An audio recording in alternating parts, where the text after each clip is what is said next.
당신은 시간을 뚫고 이 땅 가운데 오셨네. 우리 없는 하늘 원치 않아 우리 삶에 오셨네. 자신의 편안 버리고 우리에게 평안 주셨네.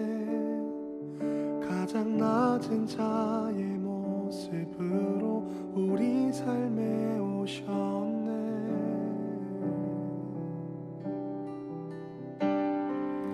하나님 우리와 영원히 함께 하시네. 꿈 없는 우리에게 그 나라 보여주시네. 연약한 자들의 친구가 되어주시고 힘없는 우리의 인생을 위로하시네.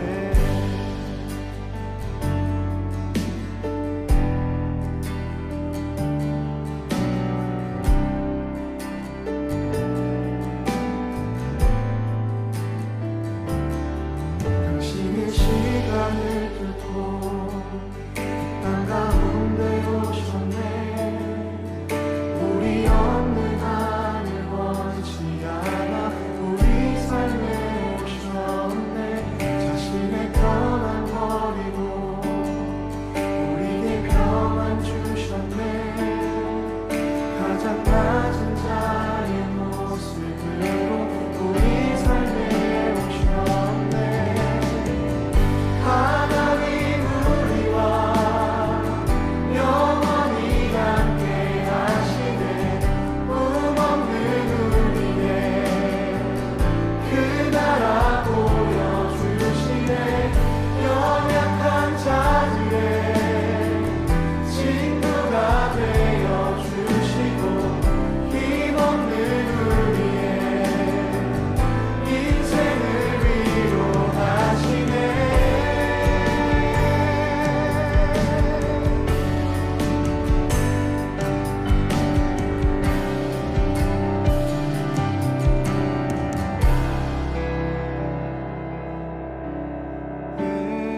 예수 이곳에 우리와 함께 영원히. 예수 이곳에 우리와 함께 영원히. 예수 이곳에 우리와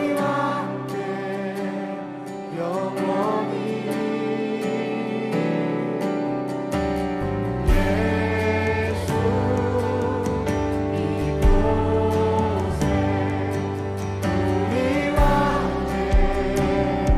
영원히. 예수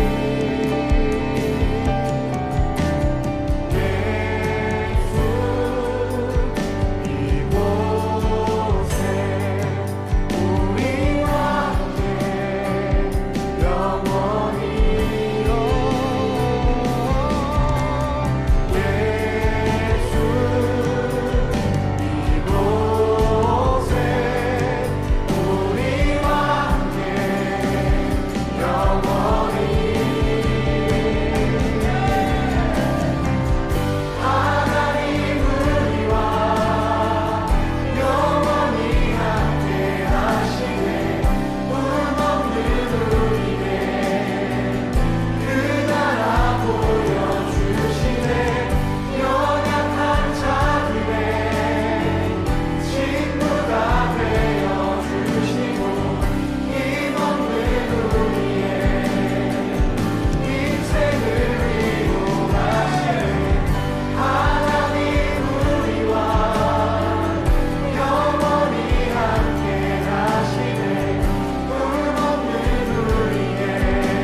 청아! 네, 친구들 반갑습니다. 오늘 특강입니다. 오늘 특강 주제는 과학과 종교는 싸울 수밖에 없는가 였어요.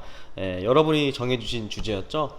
오늘 특별히 이렇게 사선으로 우리가 볼 거예요. 그래서 전도사님이 이렇게 맨날 앞에서 말하고 PPT 돌아가는 것보다 오히려 전도사님이 PPT를 보면서 설명해 주는 게 훨씬 유익할 것 같아서 이 구도를 결정했습니다. 그래서 친구들이 보시기에도 훨씬 편할 거예요.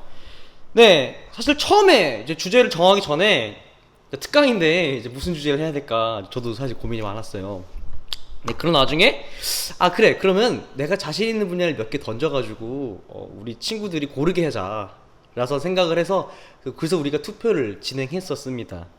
그래서 뭐 성당과 교회의 차이, 아니면 뭐 타 종교를 보는 관점, 종교개혁의 역사 등등등 여러 가지 주제들이 있었지만 정말 그 중에서도 제가 가장 좋아하고 제가 가장 자신 있는 종교와 과학이 어떻게 됐네요. 네, 고맙습니다. 그래서 우리 기도를 하고 특강을 시작하도록 하겠습니다. 기도하겠습니다. 사랑과 은혜 하나님, 감사합니다. 오늘 과학과 종교에 관하여 특강을 진행합니다. 과학의 어떤 말로도 그 높고 넓으신 하나님의 은혜와 창조를 설명할 수 없음을 우리 친구들이 이 시간을 통해서 알게 하시고, 깨어있는 시민으로 그리고 지식인으로서 올바른 관점과 태도로 세상 가운데서 하나님을 외치는 우리 친구들이 되도록 주님 인도하여 주시옵소서. 사랑합니다. 감사합니다. 예수 그리스도 이름으로 기도드립니다. 아멘. 네, 먼저 강사 소개를 해야 되죠? 네, 저예요. 제가 제 소개를 하네요. 근데 그건 알아야죠. 과연 제가 여러분들에게 종교와 과학을 관계를 이야기할 수 있는 사람인지. 네, 여러분도 아시다시피 저는 과학자가 아닙니다. 그리고 과학 관련 학위도 없어요. 그렇다고 신학 박사? 신학 박사도 아니에요. 이제 막 신학으로 대학을 졸업한 사람이고요. 아직도 신대원 과정에 있는 사람입니다. 그런데 제가 왜 이 분야에 자신 있다 라고 이야기를 할까요? 에이, 전도사님 장난밖에 못 친 사람 아니야? 맨날 우리 놀리는 전도사님이잖아 라고 할 수 있지만은 뭐 그렇죠. 사실 뭐 제 이미지가 공부를 막 열심히 막 하고 막 그런 건 아닌 거 알아요. 나중에도 서술하겠지만 이 종교와 과학 분야가 이제 전문적인 학제 간 융합 연구가 이루어진 지는 사실 그렇게 역사가 오래되지 않았습니다. 그래서 100년도 안 됐고요. 정말 엄청 활발하게 시작된 거는 굳이 따지면 1990년도 이후라고 할 수 있어요. 그래서 물론 그 전에도 종교와 과학이 이제 다 안 다뤄졌던 건 아니에요. 관계가 계속은 다루어졌는데 여러 학자들이 이야기했고요. 그래서 이 지점에 대해서는 굉장히 이 두 진영이 대립을 했었죠. 사실 그 옛날부터는. 근데 이제 이 대립된 진영은 서로 썰풀기에 불과했어요. 왜? 과학은 종교를 몰라요. 종교는 과학을 몰라요. 그래서 서로 오해가 있는 상태로 계속 고착만 되고 있던 상태였던 거예요. 그러다가 서로가 서로를 이해해보자, 두 개를 융합시켜보자 라고 했던 시도들이 이제만 1990년부터 연구가 시작됐으니까 끼케야 이제 30년이 넘었습니다. 전 세계적으로 네 군데에서 이 신학과 과학, 종교와 과학 연구가 좀 잘 진행되고 있어요. 그래서 미국의 버클리, 그리고 시카고, 그리고 영국의 케임브리지, 독일의 하이델베르크, 이렇게 네 군데가 지금 잘 되고 있는데요. 우리나라도 이제서야 여기서 공부하시는 분들이 지금 귀국 중에 계십니다. 그 말은 즉슨 한국은 정말 최악의 불모지였다는 거죠. 그렇기 때문에 이제 양쪽 진영에 대해서 제대로 공부를 하신 분들이 한국 안에서는 정말 적다고 봐야 됩니다. 그래서 작년에 이제 신과학 심포지움이 있었어요. 그래서 그 심포지움이 우리나라에서 처음 1회 열렸습니다. 1회 처음. 그리고 이제 참여자들도 전국에서 한 70명 내로를 하시는 분들이 다 참석하셨어요. 그래서 과신대라는 우리나라 단체가 있는데요. 서울대학교 이제 천체물리학과 우종학 교수님을 필두로 만들어진 단체예요. 그래서 그런 해외 석학 강연에서 신과학 심포지움이라고 그 심포지움이 열렸는데 자칭 선진국이라고 하는 우리나라도 2019년에 1회가 열렸습니다. 그만큼 이 분야가 얼마나 불모지인지를 우리가 알 수 있겠죠. 그날에는 이제 버클리 신학대학교, 그러니까 그 네 군데 중에 하나예요. 거기에 이제 과학과 종교센터 소장인 이제 로버트 존 러셀 교수가 이제 오셨던 거고요. 그리고 그 70명 중에 학부 출신으로는 제가 이제 그 중에 한 명입니다. 그래서 방금 책을 받은 사인을 갖고 왔는데 지금 너무 협소해서 지금 놓고 왔어요. 나중에 첨부 자료로 보내드릴게요. 예, 그 교수님께 사인도 받고 직접 받았습니다. 솔직히 말하면은 여러분 유튜브에서 떠도는 그런 진화론, 창조론 뭐 이런 거 절대 보지 마세요. 정말 가짜 뉴스랑 잘못된 지식이 팽배합니다. 그래서 실제로 학계 내에서는 인정도 안 해주고 있고요. 그래서 그분들 영상도 제가 직접 다 봐요. 일일이 확인해 봅니다. 근데 성경 해석 자체가 엉망입니다. 그래서 성경을 원어로 봐야 이제 그 의미랑 그걸 제대로 파악할 수 있는데, 저 원어를 안 보고 자꾸 영어 킹제임스 이런 거 자꾸 사본으로 끼워놔가지고 해석 끼 맞추는 경향들이 너무 강해요. 그래서 전도사님이 설교 때 애매한 단어 막 그 본문도 나올 때는 전도사님이 항상 원어랑 이런 거 다 들고 오죠. 뭐 독일어든지 영어든지 괜히 들고 오는 게 아니에요. 올바른 해석을 위해서 항상 들고 오는 겁니다. 그래서 그런 특정 진영들 뒤에서 말씀드리겠지만은 이런 진영들은 잘못된 해석으로 그리고 그럴듯한 결과들로 사람들을 유혹하고 있으니까요. 여러분 유튜브에서 그런 거 보고 괜히 흔들리면 절대 안 됩니다. 다시 제 얘기로 와서, 저는 원체 이 분야에 관심이 많았어요. 그래서 혼자서 공부를 하고 있는데 또 작년 1년 동안 지금 뭐 물론 지금도 하긴 합니다. 근데 조금 덜 하고 있어요. 이제 전도사님이 다른 분야에 또 관심이 생겨가지고 다른 분야를 좀 하고 있는데, 작년에 이제 저 버클리에서 공부하고 오신 거기서 박사를 하고 오신 교수님에게 이제 수업을 듣고, 또 교수님이 저를 또 되게 좋게 잘 봐주셔서 그 교수님 따라서 공부를 좀 많이 했습니다. 그래서 지금도 이제 교수님한테 궁금한 게 있으면 계속 물어봐요. 그래서 얼마 전에 학교 찾아가서 인사드리고, 또 저희랑 다른 학교인데도 제가 찾아가서 인사드리고 같이 식사도 하고 얘기도 하고 그랬습니다. 그래서 저도 여러분 앞에 서 있는 저는 인터넷에 떠도는 되게 이상한 가짜 뉴스나 아니면 가짜 정보를 전달하는 그런 사람은 절대 아니고요. 실제로 전 세계 내에서 과학과 종교, 이 학제 간의 대화에 대해서 이제 실제로 나눠졌던 그 대화들을 기반으로 여러분에게 전하는 것임을 밝힙니다. 저는 기본적으로 독자 설정을 중1로 했어요. 그래서 특히 이 분야는 또 숫자도 많고 전문 용어가 사실 되게 많아요. 그래서 개념을 몰라도 넘어갈 수가 없습니다. 그 뒤쪽으로는. 그래서 가장 어린 중1들이 이해할 수 있을 만큼만의 개념을 정리해 놨는데요. 네, 그렇게 했는데 과연 그렇게 될지는 잘 모르겠네요. 우리 친구들 이해할 거라고 전도사님 믿어요. 그래서 고2, 고3 친구들 또는 과학을, 역사를 이미 많이 알고 있는 친구들은 어떻게 보면 초반이 조금 지겨울 수도 있어요. 그래도 그 흐름을 잡아가는 데는 매우 중요하니까 우리 친구들 잘 들어주시기 바랍니다. 자, 오늘 목차입니다. 먼저 간단한 뇌 워밍업으로 세계관을 조금 부숴볼 겁니다.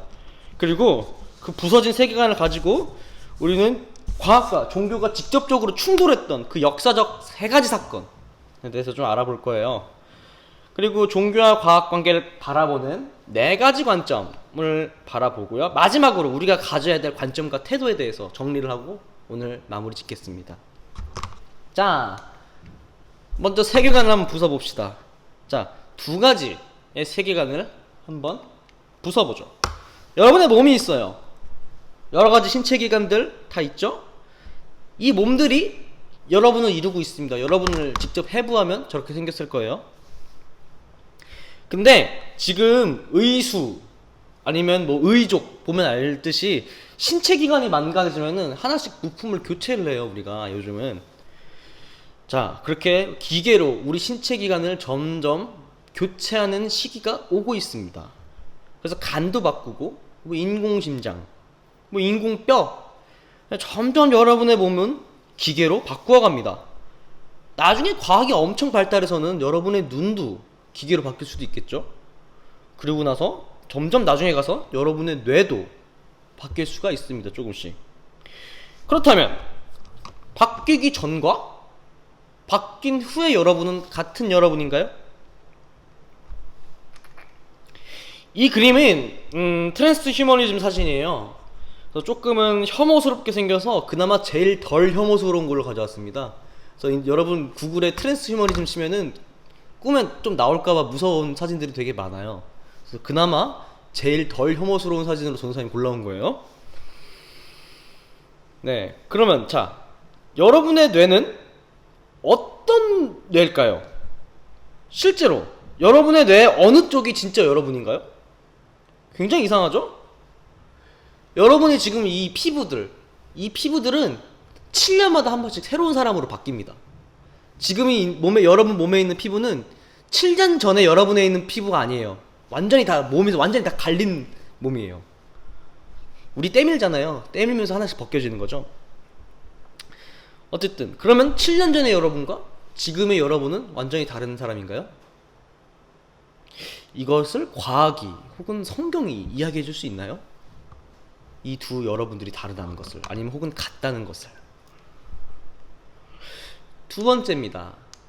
자, 여러분 분자라는 말은 들어보셨나요? 자, 여기 강대상이 있어요. 요거를 막 쪼개면 어떻게 될까요? 그쵸? 가루가 되겠죠? 근데 그 가루도 막 쪼개면 이 강대상을 구성하고 있는 구성 성분이 나오겠죠.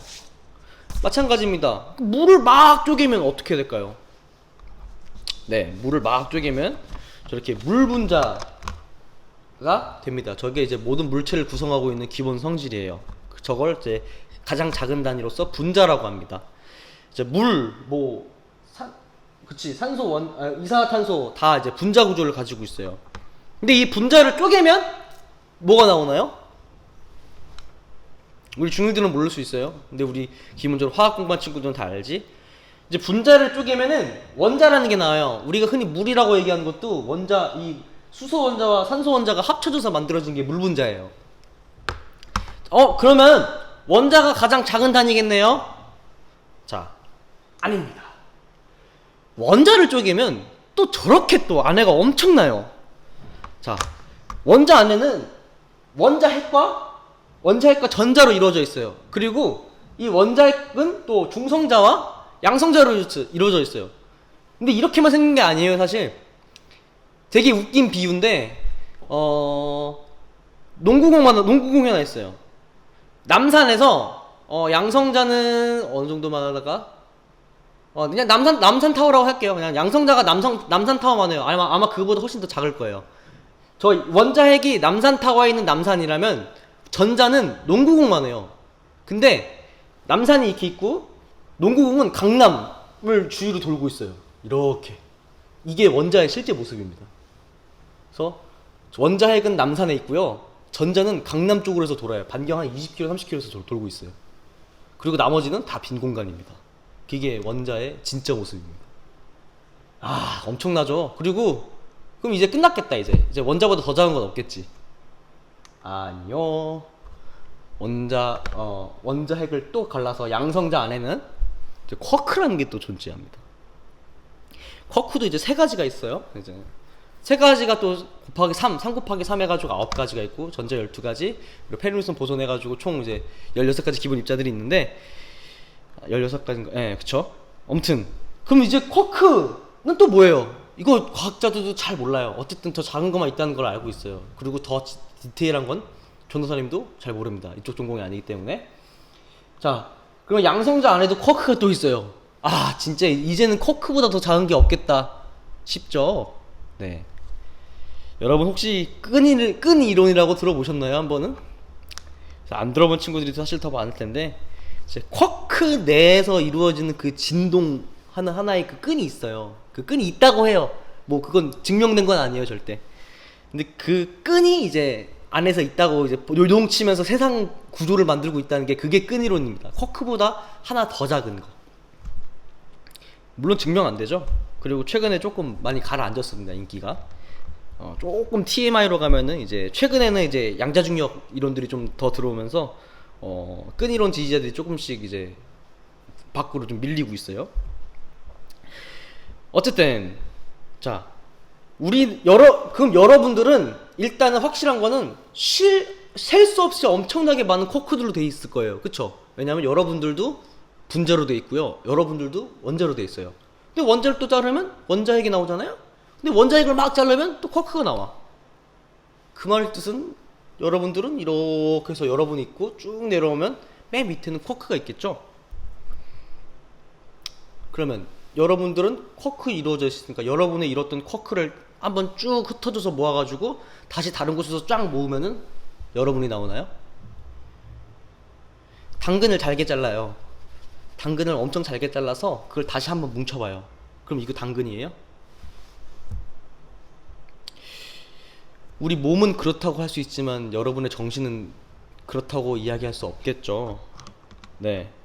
과학도 지금 거기서 이야기할 수 없습니다. 실제로 텔레포트 기술이 지금 구상된 게 이 방법이에요. 우리를 원자 단위로 쫙 쪼개가지고 복사시켜서 저쪽으로 정보를 전달한 다음에 다시 거기서 뭉치는 거. 이제는 참 너무나도 당연하고 쉬운 문제들을 답을 못할 때가 너무 많아요. 사실 과학은 우리가 가지고 있는 세계관은 과학적 사고관이 설명할 수 있는 세계관보다 훨씬 커요. 사실 그렇기에 과학이 종교를 바라보는 모습은 이거 과학적으로 설명 안 되는데 하면서 굉장히 비판적이고 의심스러울 수 있습니다. 그리고 그 비판에 대해서 과학은 증명을 할 수 없었기 때문에 종교는 여전히 자기들의 가치를 갖고 있었던 거고요. 이 세계관과 관점, 우리가 기존에 알고 있는 세계관과 세상을 바라보는 관점이 과학적 세계관이랑은 많이 다르다는 것을 여러분이 알고서 우리가 이걸 봤으면 좋겠습니다. 자, 과학과 종교가 충돌한 역사 대표적으로 세 가지가 있어요.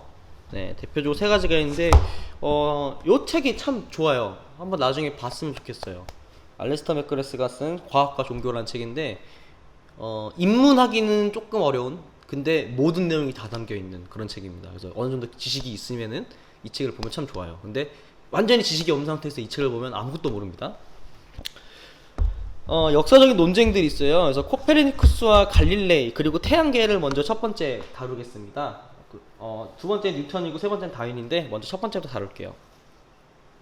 자, 첫 번째는 코페르니쿠스와 갈릴레이 그리고 태양계라는 제목입니다. 자, 여러분 질문 한 가지 할게요. 태양이 지구를 도나요? 아니면 지구가 태양을 도나요? 천동설이 맞나요? 지동설이 맞나요? 지금 여러분들에게 너무 말도 안 되는 질문이죠. 전사님, 당연히 지구가 돌겠죠. 태양이 엄청 큰데. 근데 이거 아주 당연하게 말하는 거 얼마 안 됐어요. 자, 카톨릭이 이 지동설을 공식 인증한 연도가 언제일까요? 놀랍게도 1992년입니다. 지금부터 그 역사에 대해서 한번 알려드릴게요. 자, 코페르니쿠스라는 사람이 있습니다. 이 친구는 우주 보는 것을 아주 좋아했어요. 그래서 우주를 관찰하면서 생각해봤는데 아무리 봐도 지구가 세상의 중심이 아닌 것 같은 거야. 우리는 가만히 있고 하늘이 이렇게 삥삥삥 돈다면은 별자리들은 가만히 있어야 되잖아요. 근데 이 별자리들이 이동을 해요. 이상하다. 북극성의 위치는 왜 점점 바뀌지? 왜 계절마다 별자리들이 뒤집어지지? 그는 다년간의 연구 끝에 당시 사람들이 생각했던 지구는 가만히 있고 하늘이 이렇게 돈다는 그 주장을 반대합니다. 그게 이제 근대 지동설의 시작이에요. 코페르니쿠스가 지동설을 처음 주장한 사람은 아니에요. 처음 주장한 사람은 아니지만 근대 지동설을 처음 주장한 사람은 맞습니다. 원래 이제 지동설을 처음 주장한 사람은 이제 그리스 시대 사람입니다. 그리스 시대에 아리스타코스라는 사람이 있어요. 그 사람이 먼저 지동설을 얘기했는데 그때는 넌 뭔 소리 하는 거야 하면서 묻혀버렸죠. 근데 이제 1543년에 이제 코페르니쿠스가 이제 지동설에 담긴 내용을 출간했는데 이제 원래는 이제 원고 작업은 미리 다 마쳤다고 해요. 원고 작업은 미리 다 마쳤는데 이거 잘못 말했다가 사형당할 것 같은 거야. 근데 실컷 잘 살다가 이제 죽기 싫으니까, 왜냐면 저 때는 말 안 들으면 불태워서 죽였어요. 근데 여러분 끝이 불타워서 죽는 건 좀 그렇잖아. 그래서 원고 작전을 끝내 미루다가 이제 자기 존버 테크 탔죠. 존버 테크 타고 죽기 직전에 책을 딱 냅니다. 그리고 죽어요. 코페르니쿠스는 그래서 별 무리 없이 숨을 거두었지만은 이제 당시 천동설을 주장했던 로마 교회는 코페르니쿠스 책 다 금지시켜버려서 금서로 때려버렸죠. 그리고 그 의지를 이 갈릴레오 갈릴레이라는 사람이 이어받습니다. 이 친구는 정치적 사교력이 꽤 좋은 편이었어요. 그래서 사실 지동설을 주장해도 그렇게 꿀리는 게 없었던 사람이었습니다. 이 친구의 절친이 이제 치안폴리라는 사람이 있었는데요. 이 사람이 교황의 오른팔이었어요. 이 친구의 절친이. 그래서 얘는 어느 정도 사회가 위치가 보장된 후에도 자유롭게 지동설을 외치고 다녔습니다. 그래서 조금이라도 막 로마 교황이 조금 눈치 주면은 치안폴리한테서 나도 도와줘 이러면 이제 치안폴리가 알아서 탁 조용히 해주고 내 친구야 건들지 마 이러면서 그래서 지동설을 자연스럽게 외치고 다녔었습니다. 근데 교황청에 격변이 일어났죠. 쿠데타가 일어난 거예요. 그래서 치안폴리가 실각을 하게 됩니다. 그래서 정치 갖고 있던 그 치안폴리가 실각이 돼요. 떨어져요. 정치적 능력이. 이때부터 갈릴레이는 이단화가 됩니다. 그래서 그림에서 나오듯이 이제 1633년 이제 그 유명한 재판이 나오죠. 지동설을 주장했던 갈릴레이가 판사 앞에서는 저 천동설을 인정합니다. 그리고 그가 그 뒤를 돌면서 했던 아주 유명한 말, 그래도 지구는 돈다.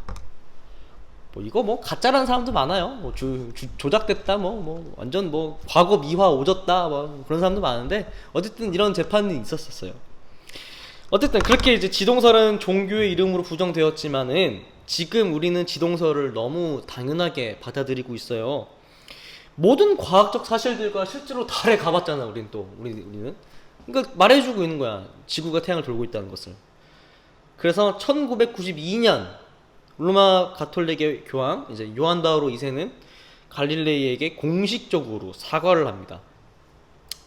교황이 그 전 교황의 판단을 뒤집은 사건이에요.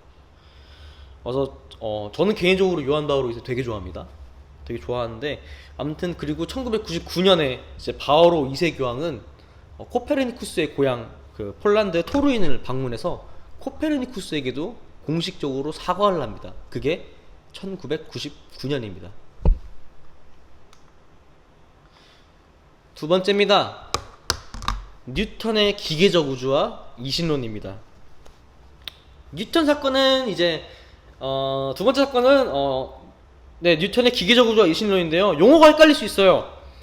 여기서 말하는 이신론은 숫자 2가 아니에요. 합리적인 이성할 때 그 이성입니다.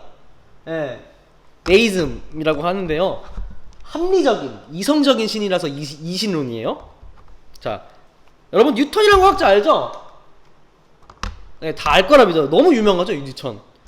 그 나무에서 사과 뚝 떨어지는 거 보고 이제 왜 사과는 땅으로만 떨어지지? 하는 고민을 통해서 이제 중력을 발견했다 뭐 이렇게 얘기를 하죠. 만유인력의 법칙만 여러분 과학 교과서에 나오잖아요. 근데 사실 뉴턴이 중력만을 알아낸 건 아니에요. 뉴턴은 진짜 물리학의 클래식이죠. 아인슈타인 이전에 가장 뛰어난 물리학자는 뉴턴이고요. 아직도 우리는 뉴턴 역학 내에서 살고 있습니다. 그래서 물리를 수능으로 보는 앞으로 미래의 꿈나무들과 우리 친구들은 이 뉴턴이 얼마나 높은 위치에 있는지 여러분 이미 알고 있을 거예요. 어쨌든 근데 우린 뉴턴을 과학자나 수학자로 알고 있어요. 맞아요. 미분도 뉴턴이 만들었네요. 생각해보니까.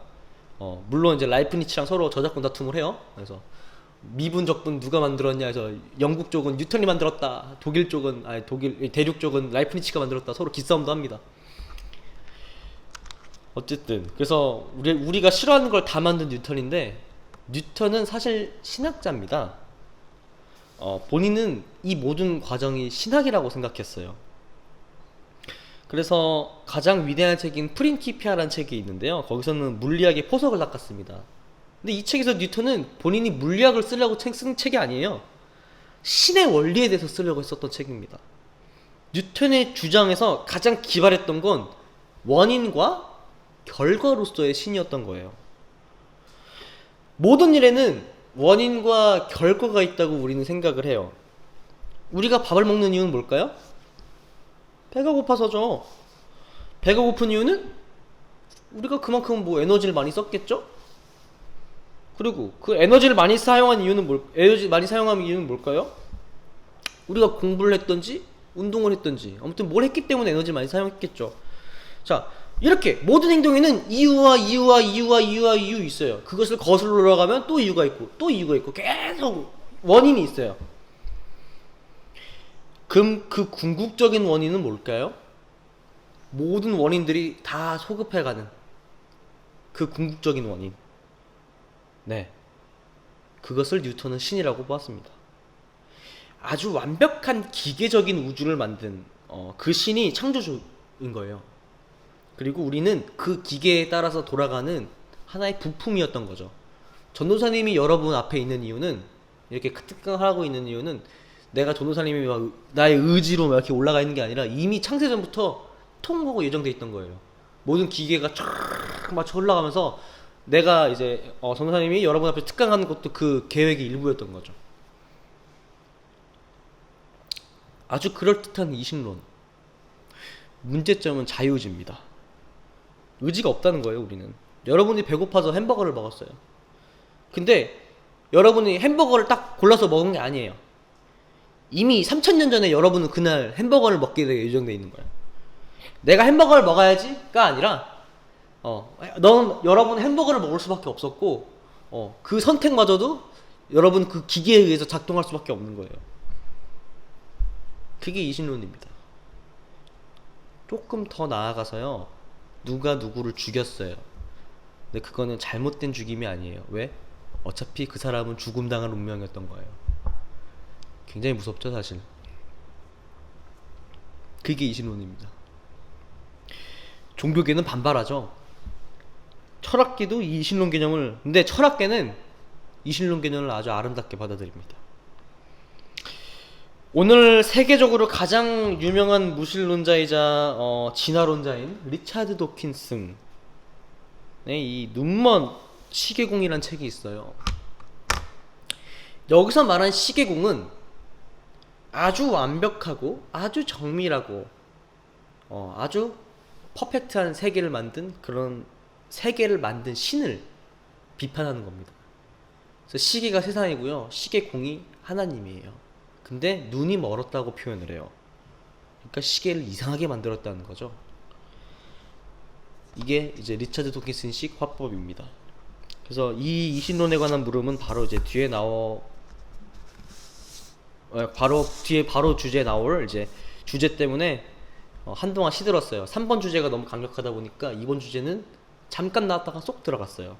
근데 최근에 3번 주제가 조금 조용해지니까 2번 주제가 다시 지금 엄청 치고 올라오고 있습니다. 오히려 21세기 들어와서는 지금 이 주제가 더 활발해요. 사실 뇌과학적으로, 심리철학, 자유의지에 관한 뭐 리벳 실험, 혹시 궁금하면 여러분 유튜브에 리벳 실험 쳐봐요. 이런 문제들이 나오면서 이신론과 자유의지의 문제는 지금 다시 해석되고 있습니다. 그래서 굉장히 지금 최근도 민감한 문제예요. 마지막 상황입니다. 역사입니다. 네, 가장 여러분들이 많이 질문을 했던 구간이기도 해요. 지금 핫한 주제죠. 학계 내에서는 지금 자유의지와 뇌과학 쪽으로 지금 조금 이제 시선이 넘어갔는데요. 여전히 여러분 같은 평신도나 아니면 과학을 전문적으로 다루지 않는 저 같은 그런 사람들에게는 아마 이 점이 가장 핫할 거예요. 우리한테는 과학적 진화론이냐 아니면 창조론이냐. 네, 진화론은 이제 다윈이 1859년 그의 책 이제 종의 기원에서 처음 제시를 했어요. 근데 놀랍게도 사실 다윈은 유신론자입니다. 오해하면 안 돼요. 다윈은 신이 있다고 믿었어요. 이제 걔가 여행을 다니는데 이제 같은 종인데 다른 모습으로 이렇게 진화가 돼 있는 거예요. 그래서 다윈이 생각했죠. 종들은 자연과 상호작용하면서 자기네 모습을 변형시키는구나. 이게 쉽게 생각하면은 기린이 목이 길잖아요. 기린이 목이 긴 이유는 목이 긴 기린들이 적들을 더 빨리 발견하고 도망칠 수 있어서예요. 왜? 헤드타워가 높잖아. 그러니까 머리가 낮은 애보다 나무 더 위에서 더 적들을 높게 볼 수 있는 거죠. 그래서 먼저 발견한 기린이 도망가는 거죠. 그러니까 얘는 나중에 잡히는 거지. 그리고 얘 유전자가 그대로 물려받는 거고요. 메뚜기가 초록색인 이유는 초록색인 메뚜기가 살아남았기 때문이에요. 다른 색의 메뚜기는 살아남지 못했던 거죠. 눈에 띄니까 잠자리한테 먹히는 거예요. 그렇게 이제 수없이 많은 시간이 갈고 닦아지면은 이제 돌연변이로 인해서 종들이 서로 교차되는 지점도 생기는 거고, 그 모든 과정들이 진화라는 겁니다. 초기 다윈은 이 과정을 신의 설계라고 믿었어요. 그래서 물론 이제 다윈이 이제 말기에 가면 조금 생각이 바뀌어요. 본인 본인 생각이 좀 바뀌는데 어쨌든 말기에 가서도 잘 모르겠는데 라고는 말은 해요. 말은 하지만 이제 다윈은 무신론자는 아닙니다. 결론적으로. 그래서 다윈의 이제 진화 사상을 완전히 받아들여가지고 무신론으로 뿅 하고 터트린 사람들이 있어요. 그 사람들이 이제 줄리안 헉슬리를 필두로 한 신다윈주의입니다. 이 다윈주의는 이 생명체, 여러분 같은 그 생명체가 이제 완전한 목적성이 없고요, 의도적이지도 않아요. 방향성도 없어요. 그냥 무작위로 자연에 의해서 선택만을 강조합니다. 우리 진화를 생각할 때 풀고 넘어가야 되는 게 있어요. 한 가지 가장 큰 오해긴 해요. 지금 이 오해 때문에 충돌이 일어나는 건데, 여러분, 인간이 바퀴벌레보다 진화한 생물일까요? 만약에 인간이 바퀴벌레보다 진화했다라고 말하는 거는 그건 진화를 이해하지 못한 거예요. 지금 우리랑 같이 살고 있는 바퀴벌레는 그 자체로 가장 최신으로 진화한 개체입니다. 걔는 그 자체로 살아남았기 때문에 가장 진화했다고 말을 할 수 있어요. 조금 다르죠? 우리가 기존에 생각했던 거랑. 인간이 더 똑똑하잖아요. 네, 똑똑하죠. 인간이 더 똑똑하죠. 똑똑한 거랑 진화랑은 상관이 없어요. 아무리 똑똑해도 살아남는 거랑은 달라요. 우리가 아무리 똑똑해도 화성 냅뒀을 때 죽었으면 우린 도태된 거예요. 근데 만약에 바퀴벌레가 화성 냅뒀는데 살아남았다, 그럼 얘가 살아남은 거예요. 그러니까 강한 놈이 살아남는 게 아니라 살아남는 놈이 강한 겁니다. 그게 진화인 거예요. 여러분, 공부 잘한다고 여친 있고 남친 있는 거 아니잖아요? 마찬가지입니다. 이 도표가 가장 잘 드러내는 거예요. 이 도표가 가장 잘 드러내고 있어요. 고세균류, 가장 최초에 만들어진 류인데 아직도 살아있죠. 그러니까 이 원에 있을수록 가장 발달한 겁니다. 옆으로 퍼져나갈수록 다른 종으로 계속 변이가 일어났던 거고요. 그러니까 나름대로의 진화의 과정을 다 거치는 거예요. 이제 고세균류 옆에 있는, 맨 끝에 있는 저 파란색은 아마 고세균류랑 가장 유전자 정보가 가장 많이 다르겠죠. 왜냐하면 여기서 변이되고 여기서 변이된 거고 여기서 변이된 거고 계속 변이 상태로 계속 옆으로 돌아간 거니까요. 근데 그렇다고 고세균류보다 저 옆에 있는 종이 더 진화했다라고 말할 수 없어요. 왜? 지금 이 순간 다 같이 살고 있거든요. 만약에 진화가 되지 않았고 생존을 할 수 없었다면 이미 도태돼서 사라졌습니다. 공룡이 사라졌죠.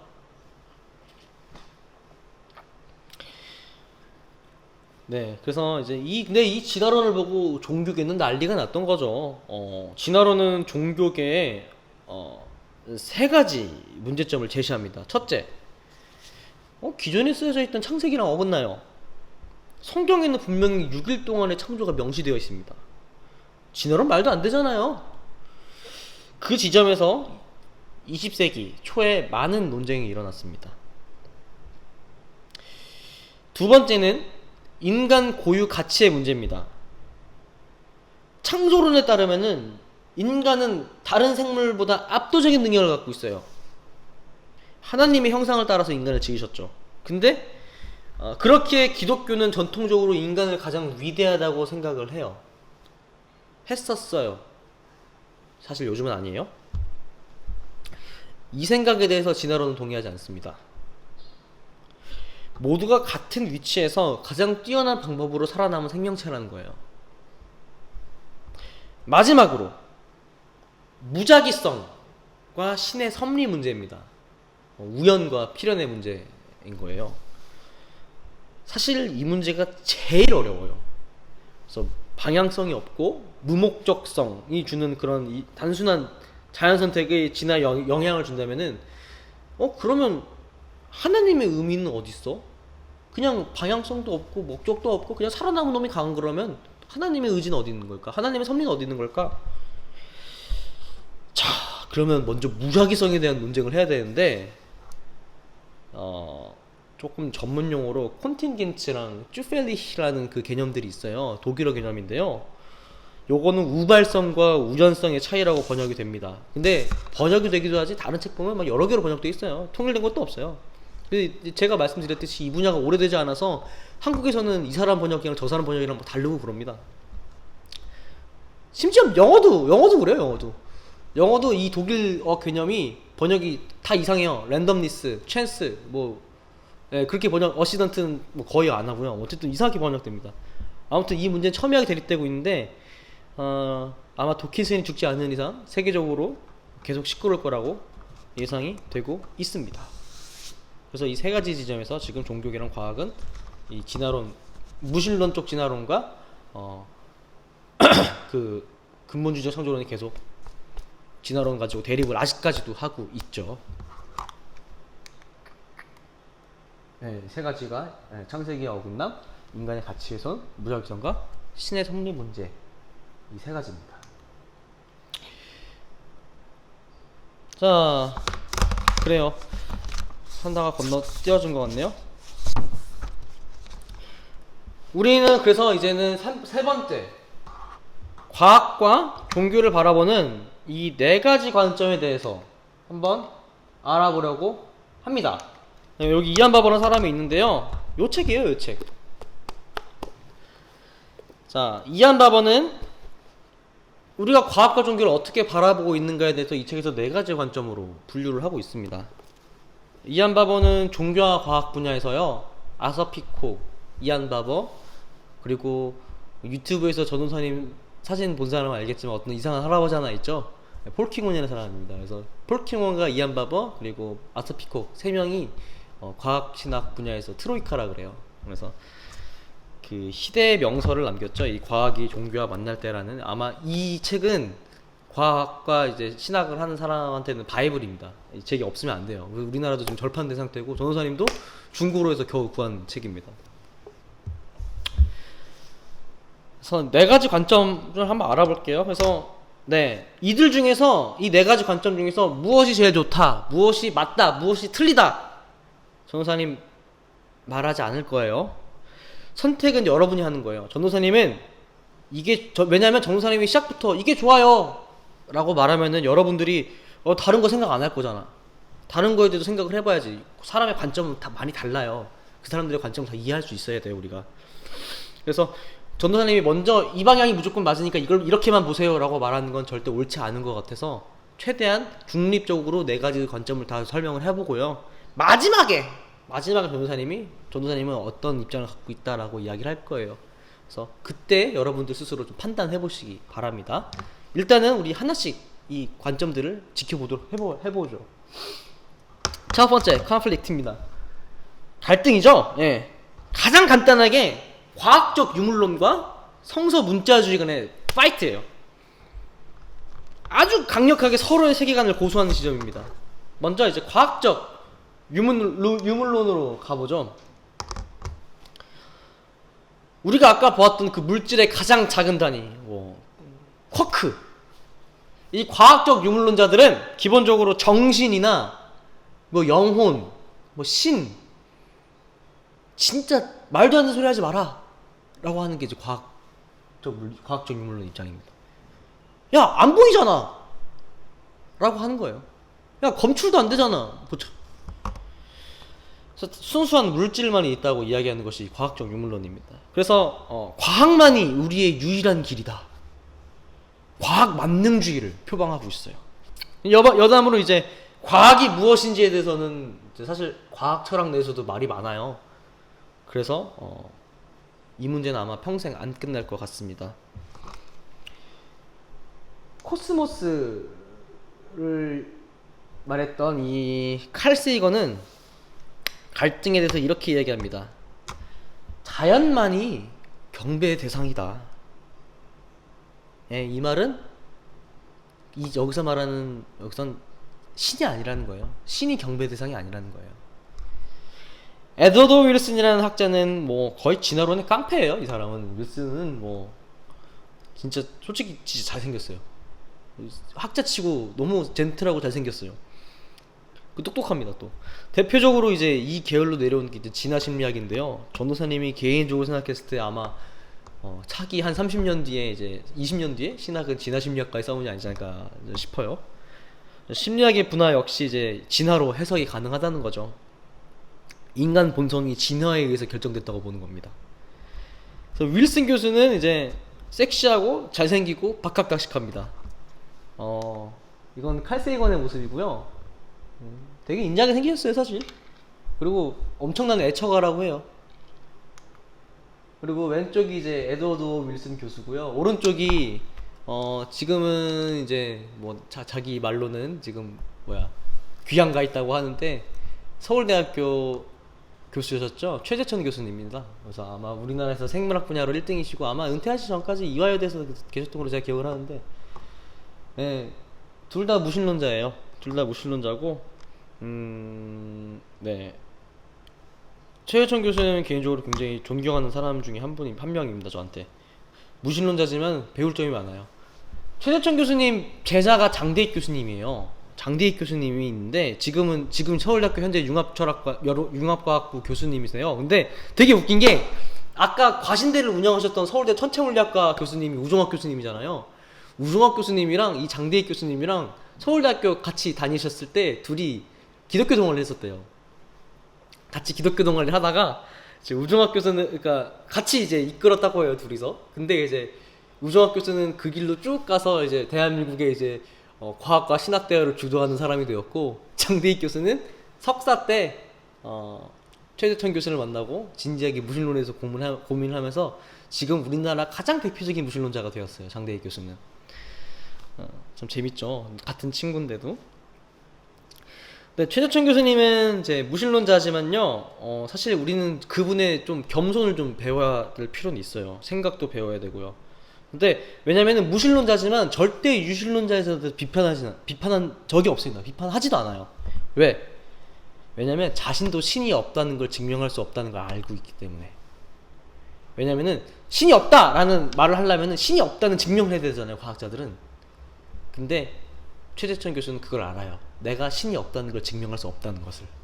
그래서 본인도 자기는 나는 신을 믿진 않지만은 나는 신을 믿는 사람들을 존경한다라고 직접 표현을 합니다. 그래서 오히려 우리가 이런 걸 보고 배워야 돼요, 무신론자한테도. 윌슨과 장대익 교수는 그런 거 없어요. 그래서 신 믿으면 또라이다 라고 얘기를 해요. 저건 정신병이다 라고 이야기를 한 사람들입니다. 그래서 이제 윌슨과 장대익 교수가 이제 과학적 유물론자라면 최재천 교수는 우리 뒤에서 배울 독립이론에 좀 가깝습니다. 자, 반대로 종교 진영에서는 성서 만능주의가 있어요. 문자주의. 말 그대로 성경에 쓰여져 있는 것만 강조를 하는 거죠. 그래서 창조도 무조건 6일입니다. 하늘은 둥글고 땅은 네모라고 배워요.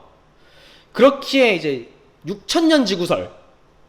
요즘 미국에서 다시 평평한 지구설이 유행한다고 해요. 최근에 나온 결과로는 28%인가? 가 이제 미국 기독교인의 28%가 평평지구설을 믿는다고 합니다.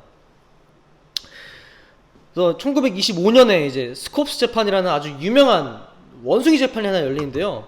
이제 학교에서 이제 진화론을 가르치니 많이로 이제 싸웠던 그 재판입니다. 이 재판에서 이제 테네시주는 이제 진화론 교육이 금지가 됐어요. 이제 이 재판을 계기로 이제 창조과학이 이렇게 짠하고 등장합니다. 그래서 하나님의 영광을 위해 사용되지 않는 과학이나 학문은 전혀 무가치하게 되는 거죠. 굉장히 위험해 보이기도 합니다. 그래서 믿음을 통해서 반지성주의를 외치는데요.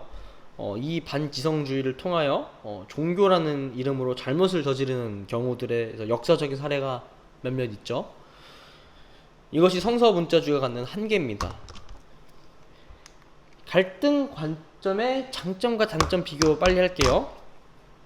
장점은 각자의 영역에 대한 완전한 수호예요. 기독교는 기독교의 순수성, 전통, 역사를 지킬 수 있습니다. 과학은 다른 관점, 윤리적인 관점 이런 거에 매달릴 필요 없이 연구에 올인할 수 있어요. 이로 인해서 결과를 잘 뽑아냅니다. 서로 공통의 적이 밖에 있기 때문에 응집이 딱 좋고 결속력도 좋아요. 그래서 기독교 같은 경우는 이렇게 조금 보수적일수록 선교를 더 잘합니다, 사실. 왜냐면 자기들끼리 뭉친 성향이 더 강하기 때문에 더 잘 뭉쳐요. 과학 입장에서도 결과를 잘 뽑아냅니다. 반대로 서로에 대한 이해가 부족합니다, 단점으로서. 그래서 이해가 부족하다 보니까 잘못된 결과를 도출하기도 해요. 그래서 양적 결과는 굉장히 좋은데 질적 결과가 안 좋을 때가 많아요. 그래서 성도는 많은데 이상한 성도들이라든지, 그러니까 막 그런 경우들이 좀 종종 있어요. 갈등을 조장해서 사회적으로 갈등과 이제 불안을 만들어내기도 하고요. 전통과 한 관점만을 서로 고집하기 때문에 시대착오적 발상을 할 때가 있습니다. 그래서 사실 아직도 여성 안수가 이루어지지 않는 교회가 우리나라에도 아주 많아요. 그래서 아직도 찬양에 드럼과 기타가 안 되는 교회도 실제로 있습니다. 네. 두 번째 관점입니다. 이게 잘못 들어갔네요. 여기서 이렇게 넘어갔었어야 되는데 이해해주세요. 두 번째 관점은 인디펜던스, 독립입니다. 자, 이거는 우리 교단이 취하고 있는 입장입니다. 우리 교단이 전통적으로 취했던 입장이고요. 과학과 종교 양 진영 사이의 독립성과 자주성을 인정하는 입장이죠. 독립의 특징으로는 이제 두 가지를 볼 수 있습니다. A, B가 있는데요. 하나는 이제 전혀 이제 차이를 강조하는 거고요. 두 번째는 이제 완전히 이제 다른 언어와 기능을 하고 있다라고 말하는 겁니다. 첫 번째 칼바르트라는 신학자가 있어요. 전우사님이 가장 좋아하는 신학자 탑3 안에 듭니다. 이 신학자는 이렇게 얘기해요. 하나님은 그리스도 안에 계시고 믿음 속에서 인정되는 것을 통해 알려진다. 그래서 이 말을 쉽게 표현하면요, 아무리 자연과학이 신을 증명한다고 하더라도 하나님을 믿는 것은 여러분의 논리로서 믿어지는 게 아니라 여러분의 마음 가운데, 동요 가운데 믿어진다는 거예요. 그러니까 쉽게 생각해 보면은, 여러분 교회 왔어요. 여러분 교회 와서 기도하고 하나님 믿는다고 얘기해. 근데 왜 그래? 여러분이 먼저 이성적으로 생각해 보니까 신이 있을 수밖에 없어. 그래, 신이 있어 하고 와가지고 여러분 기도하고 예수님은 생각해보니까 있을 수밖에 없어, 뭐 이렇게 해서 예수님 믿는 거예요? 아니죠. 여러분의 믿음이 먼저 있고 믿음이 있기 때문에 이해를 하려고 하는 거죠. 먼저 여러분이 믿어버려. 믿고 나서 그러게 진짜 왜 있을까? 라는 생각을 하게 되는 이 순서라는 거죠. 바르트가 얘기했던 건. 그래서 우리가 아무리 이성적으로 야 봐봐 논리적으로 신이 있잖아 라고 이야기해도 나 신 안 믿을 건데? 라는 한 사람한테는 신이 절대 마음에 들어갈 수 없어요. 그걸 얘기하고 있는 겁니다. 그걸 믿게 해주는 게 그리스도라고 고백하는 것, 그것이 하나님께서 부르심이라고 고백하는 것이 신앙이다 라고 바르트는 감명스럽게 얘기를 하는데 전 바르트 되게 좋아해요. 어쨌든 그래서 과학은 굉장히 랭던 길키라는 사람도 있어요. 과학은 굉장히 객관적이고 재현 가능하고 공개된 자료만을 쓴다. 그러나 종교는 죄의식, 불안, 아름다움, 용서, 질서 이런 걸 이제 다룬다라고 이야기를 하죠. 칼바르트의 사진입니다. 정말 유명한 사진이에요. 정말 유명한 사진이고 유명한 사람입니다. 아마 아직도 우리 전 세계는 칼바르트 신학 안에서 살고 있을 거예요. 랭던 길키, 굉장히 독특하게 생기셨죠? 사실 이분 되게 역사가 재밌어요. 중국의 산둥 수용소에서 포로로 있었던 경험도 있습니다. 그래서 네. 두 번째는 서로 다른 언어와 기능을 갖고 있다는 거예요. 서로 다른 언어는, 다른 가슴 안에 있는 언어는 환산이 불가능합니다. 자, 쉽게 생각해 볼게요. 수능이라는 말. 여러분한테는 엄청나게 막 다가올 닥침의 위험, 불안함, 잔인함 이렇게 들리겠죠. 선생님들에겐 아쉬움과 후회, 과거로 존재합니다. 그리고 중1들한테 수능은 너무나도 먼 미래. 나한테 올까? 아니야, 그 전에 통일하고 그 전에 지구 멸망할 거야 라고 하는 그런 굉장히 안일한 미래로 존재하고요. 군대 역시 마찬가지죠. 여러분들에겐 군대는 에이, 나랑 상관없는 일이야 라고 생각하겠지만, 이제 군대를 앞둔 친구들한테는 그만해 라는 화를 불러일으키고요. 그리고 저와 지금 여기 영상을 찍어주시고 계신 홍철쌤 같은 전역자한테는 다 그런 일이 있었지 라고 이야기하는 그런 단어죠. 여기 먼저 가장 떠오르는 그곳. 같은 언어지만 언어의 무게가 다릅니다. 창조라는 말도 마찬가지인 거예요. 과학 입장에서는 야이 뭐 말도 안 되는 헛소리라고 있냐 라고 하지만, 신앙을 하는 입장에서 우리가 하나님을 믿는 신앙인의 입장에서는 창조라는 말은 정말 위대한 신비일 수밖에 없는 거예요. 사랑 역시 전도사님 카톡 프사 중에 그레고리 베이트슨이 정의한 사랑에 대한 정의가 있습니다. 이거 뇌과학에서 나왔던 정의인데요. 신경계와 호르몬의 상호작용일 수도 있어요. 종합적 차원에 있어서. 근데 우리 신앙인들에게는 그걸로 설명하지 않죠. 하나님의 사랑, 이웃사랑, 그것이 우리의 삶의 목적이자 근거이자 삶의 그 이유죠. 독립의 진영에서는 이 둘의 차이를 강조합니다. 그래서 이로써 각자의 고유성을 지키고 서로를 침해하지 않는 장점이 있죠. 고유성을 유지하면서도 서로의 장점을 서로를 침해하지 않아요. 단점이 없는 것도 아니에요. 종교는 종교 안에서 고립될 수밖에 없습니다.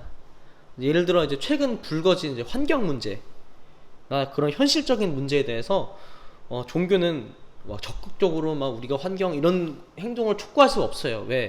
왜냐면 우리는 영적 종교로만 갇혀 있기 때문에. 그래서 지나치게 또 영적인 것만 추구하다 보니까 영적주의로 빠지는 그런 가능성이 좀 생깁니다. 이게 이제 기본적으로 우리 교단이, 그러니까 우리 대한예수교 장로회 통합 측이 이제 고수했던 입장입니다. 왜 고수했던일까요? 요 관점 때문입니다. 요 관점으로 지금 조금씩 넘어가고 있어요. 대화, 다이알로그죠. 전 입장이 이제 교단의 전통이었었다면은 요즘은 조금 요렇게 넘어가고 있어요. 왜냐면 우리 학교에서도 요걸 하고 계시는 교수님들이 지금 들어오기 시작하고 계십니다. 우리 전도사님 있는 학교가 우리 교단에서 제일 큰 학교예요. 그래서 아마 우리 교단에 있는 색깔을 이제 볼 수가 있는데요. 최근에 요 지점에서 공부를 하신 분이 들어오셨어요. 자, 그래서 바로 종교와 과학 간의 이제 건설적인 관계를 모색하는 지점입니다. 그 관점입니다. 그래서 뒤에 얘기할 통합만큼 뒤에 이제 하나 더 나가는데요. 엄청 막 개념적인 융합 통일 이런 걸 추구하진 않아요. 근데 이제 과학과 종교를 이제 비교한다는 점에선 어떻게 보면 독립 관점과 비슷할 수도 있어요. 근데 독립 이론이 과학과 종교의 차이점을 강조를 한다면은 대화 입장은 이 과학과 종교의 유사성을 강조합니다. 거기에 차이가 있는 거예요. 그래서 한번 봅시다. 요거 중앙 두 개를 봐주세요. 보통 우리는 과학의 자료는 굉장히 객관적이고 수치적으로 생각합니다. 반면에 이제 종교는 굉장히 주관적이고 문화적이라고 생각을 해요. 근데 저거 진짜일까요? 대화로 돼 있는 입장 사람들은 조금 다른 시각을 가져요. 과학이 그렇게까지 객관적이지도 않고요. 종교가 그렇게까지 주관적이지도 않습니다. 예를 들어 빨간 사과를 우리 한번 생각해보죠. 우리는 저 위에 있는 사과가 모두 빨갛다고 생각을 합니다. 근데 진짜 그런가요? 예를 들어 생명이 있는 사람한테는 저 빨간색은 이렇게 밑에 있는 색깔로 보여요. 저 검은색을 저 생명 사람들은 빨갛다라고 배우는 거예요. 서로가 다른 빨간색을 보지만은 그렇게 빨간색이 주는 그 따뜻함 혹은 강렬함 이런 이미지가 그 생명한테는 있을 수가 없는 감정이에요. 우리의 감각, 우리의 인식 완전하지 않다는 것을 보여줍니다. 당장 매운 거 잘 먹는 사람도 있고요. 매운 거 못 먹는 사람도 있죠. 서로 매운 거에 대한 느낌이 다르잖아요. 과학은 기본적으로 경험에 베이스를 둡니다. 근데 그 경험하는 우리 그 감각에 문제가 있다는 건 과학이 객관적이지 않다는 거죠. 두 번째로 검은 백조입니다. 기존에 있던 생각들이 잘못될 수 있는 거예요. 모두 백조는 하얗다고 생각했어요. 이름마저 백조잖아요. 근데 호주에서 갑자기 검은 백조가 하나 등장합니다. 모든 사람들은 패닉 상태가 왔어요. 어떤 사람은 진짜 웃긴 사람 중에 하나는 저건 백조가 아니야, 저건 아예 새로운 종이야 라고 이야기하더라고요. 그런 기록들이 있어요. 그러니까 똑같은 백조인데 검은색 백조가 나오니까 얘는 백조가 아니라 아예 다른 새라는 거예요. 왜냐면 백조는 하였으니까. 귀납적 법칙이 어긋나는 거죠. 과학도 어떻게 보면 굉장히 주관적입니다. 왜냐면 그 사람들한테는 백조는 하얀색이라고 믿고 싶었던 거잖아요. 검은색이 나오니까 믿기 싫었던 거죠. 같은 백조라는 것을. 종교는 반대로 주관적이라고 우리가 생각을 했는데요. 근데 주관적이라고 아니라고 이 사람들은 이야기해요. 왜? 당장 우리 교회만 봐도 왜 교회에 사람들이 남아있을까요? 각자의 종교적 경험들이 있겠죠. 근데 벌써 우리 교회만 해도 뭐 몇백 명, 우리나라 기독교인들만 해도 몇백 명, 전 세계 종교인들만 해도 뭐 수십억 명. 하나의 경험이지만 이게 쌓이면 데이터가 돼요. 그래서 절대 주관적이라고 말할 수도 없어요. 그래서 믿음과 신앙인 모두 하나님을 믿으니까 하나님은 있을 수 있다는 믿음의 논리는 크게 다르지 않습니다. 그렇기 때문에 이제 생각보다 종교 역시도 덜 주관적이라는 거예요. 그래서 장점과 단점을 볼게요. 장점은 서로가 제시하지 못하는 답을 서로 제시해줘요. 요한 바오로 2세가 살짝 이 지점에 있었어요. 과학과 종교는 서로 상대방으로부터 장점을 취하면서도 한층 넓은 세계, 곧 과학과 종교가 함께 번영할 수 있는 세계로 나아가야 한다 라고 요한 바오로 2세가 얘기했습니다. 바오로 2세는 교황이지만은 독특하게도 대화의 관점을 취했는데요. 실제로 요한 바오로 2세가 취임하고서 카톨릭 내에서 이제 과학에 대한 흡수가 조금씩 이루어집니다. 그래서 갈릴레오와 코페르니쿠스에 대한 사과도 요한 바오로 2세에 의해서 거의 뭐 440년 만에 이루어졌어요. 예를 들어 뭐 우주는 왜 시작되었는지, 우주에 시작이 있는지, 이런 문제들은 우리가 이제 서로 종교와 과학이 대답을 하면서 찾아갈 수 있다는 거죠. 두 번째, 연구 윤리에 기여를 하게 됩니다. 우리나라는 안 그래요. 우리나라는 안 그런데 미국 같은 경우는 어떤 연구 프로젝트를 진행할 때 거기에 생명체 혹은 생태 이런 게 연관이 되어 있으면은 그 팀에 신학자가 포함됩니다. 그래서 버클리에 계셨던 우리 그 교수님, 그 분들의 그 박사님들이 거기에 이제 포함됐었어요. 최근에 같이 포함됐던 프로젝트가 그 화성 테라포밍 프로젝트에 참여하셨다 하더라고요. 그래서 이 화성으로 지금 이주하는 미국이 계속 프로젝트를 진행하고 있어요. 근데 그 프로젝트에 얼마죠? 2018년인가요? 7년인가요? 그때까지 참여를 하셨다고 하더라고요. 어쨌든 그래서 연구 과정에서 비윤리적인 일이 나왔을 때 중심을 잡아주는 사람들이 이들의 역할입니다. 그래서 연구 효율이 굉장히 떨어지는 행동이지만 윤리적 관점에서는 굉장히 필요하죠. 그래서 단점으로는 신학은 과학을 많이 필요해요. 막 우리 더 듣고 싶어. 과학 재밌어. 막 이렇게 했는데 과학은 너네 저리 가. 솔직히 신학이 이제 과학에 좀 매달리는 이제 방향성이 나와요. 종교가 과학한테 좀 매달려요. 그래서 과학은 귀찮아. 우린 너네 필요 없어. 우리 알아서 할게. 이렇게 하는 경향이 되게 많아요. 그래서 왠지 좀 불편해 보이기도 합니다. 그래서 보수 기독교 입장에서는 별로 안 좋아해요. 왜 우리가 매달리냐? 우리도 잘할 수 있다. 라고 얘기는 하죠. 학교에서도 되게 말이 많습니다. 그래서 재밌어요. 그래서 어쨌든 그래서 과학 입장을 보면 연구 윤리 일일이 이제 지키다 보면 결과가 잘 안 나오죠. 그래서 결과 창출이 잘 안 돼요. 그래서 신학은 과학한테 매달리면서 결과를 잘 도출하지 못하고요. 과학도 신학에 이렇게 잡혀가지고 결과를 잘 도출하지 못합니다. 그래서 대화이론은 이런 장단점이 있습니다. 마지막입니다. 거의 다 왔어요. 통합감점이네요.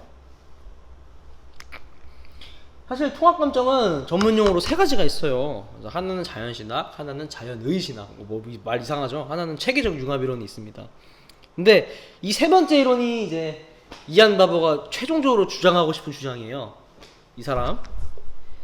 근데 이 사람이 이야기하려는 걸 파악하려면은 그 과정 철학, 화이트헤드의 과정 철학을 모르면 이걸 알 수가 없어요. 그래서 오늘은 뭐 앞으로도 그럴 것 같은데 설명하지 않도록 하겠습니다. C는 A, B만 설명할게요.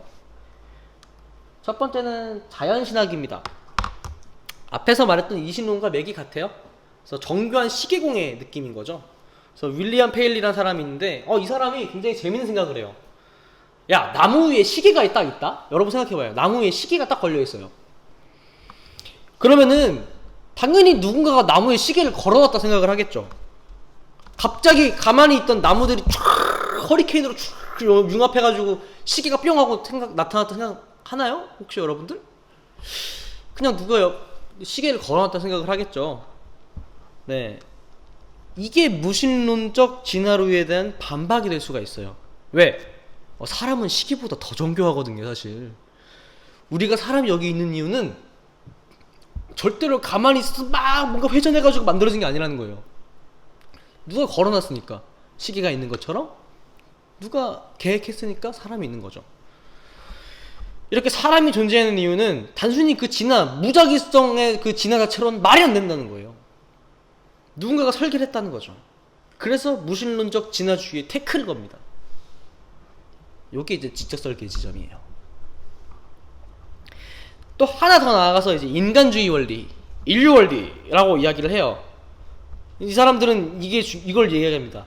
지구랑 태양 사이의 거리가 진짜 조금만 더 가까웠어도, 우리 지구의 기울기가 0.5도만 더 틀어졌어도 지금의 지구는 지금의 모습을 가질 수 없다라고 주장하는 겁니다. 지구는 완전히 인간을 위해서 설계된 것처럼 보인다. 완전히 인간이 탄생할 걸 예고한 것처럼 진짜 정교하게 설계되었다라고 이야기하는 거예요. 이제 스티븐 와인버그라는 아주 유명한 과학자가 있어요. 한 번쯤은 들어봤을 거예요. 과학책에도 나올 텐데, 그 사람은 우리가 사는 이 우주가 등장할 확률은 10의 121승분의 1입니다. 그러니까 10이 121번 곱하고 분의 1이 확률로 우리가 지금 있는 우주가 형성될 수 있어요. 우리 우주 상수값이 결정될 수가 있어요. 그래서 인류 원리의 주장은 간단합니다. 모든 우주가 인간을 위해서 존재하는 거예요.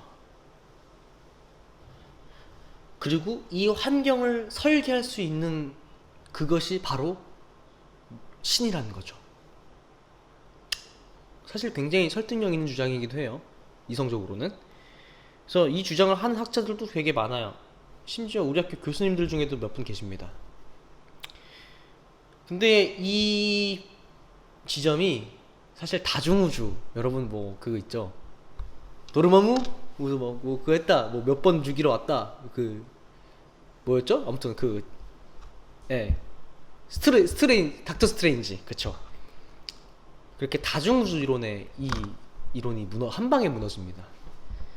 그래서 참고로 지난학기에 전도사님이 썼던 소논문이 이제 다중우주 논변에 대한 기독교의 대처였어요.